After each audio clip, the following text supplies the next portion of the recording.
দাদা আর নাতি দুইজন মিলে মাহফিলে গেছে মাহফিল শুনতে। এখন গভীর রাত্রে মাহফিল শেষ। মাহফিল শেষে দাদা বাড়িতে আগে চলে গেছে, নাতি এরপরে গিয়ে বাড়িতে গেছে। বাড়িতে যাওয়ার পথে একটা খাল পড়ে। কি পড়ে? খাল। এটা আমি একটা ঘটনা বলতেছি কি আমাদের সমাজের চিত্র। তো এখন দাদা চলে গেছে, চলে যাওয়ার পরে নাতি যখন রাত্রে বেলায় খাল পাড়ি দিয়া তার বাড়িতে গেছে, নাতি যাওয়ার পরে দাদা দেখে যে নাতি জামা কাপড় সব ভিজে। এখন দাদা কয় কি করে এই অবস্থা কেন? আমি তো আসছি কই আমার ভিজে নাই, তোর কেন সব ভিজে?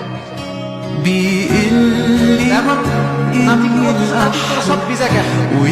নাতি বলতেছে দাদা আজকে মাহফিলে হুজুর বয়ান করছে যে কোন কাপড় পরিধান করলে সেটা হাঁটুর উপর উঠানো যাবে না। এজন্য আমি যখন মাহফিল শেষে বাড়ির দিকে আসতেছিলাম, খাল পাড়ি দিতেছিলাম। এখন খালে তো পানি, তো পানি থাকার কারণে মাহফিলে ওয়াজ শুনছি হুজুর বলছে কাপড় উপর উঠানো যাবে না, এজন্য আমি উপরে না উঠে আর ভিজে ভিজে বাড়িতে আসছি। নাতি কই দাদাই কই আরে নাতি তুই ওয়াজ বাড়ি পর্যন্ত নিয়ে আসছস, আমি তো ওয়াজ প্যান্ডেলে রেখে আসছি, এজন্য কাপড় উপর উঠে আমি আসলাম।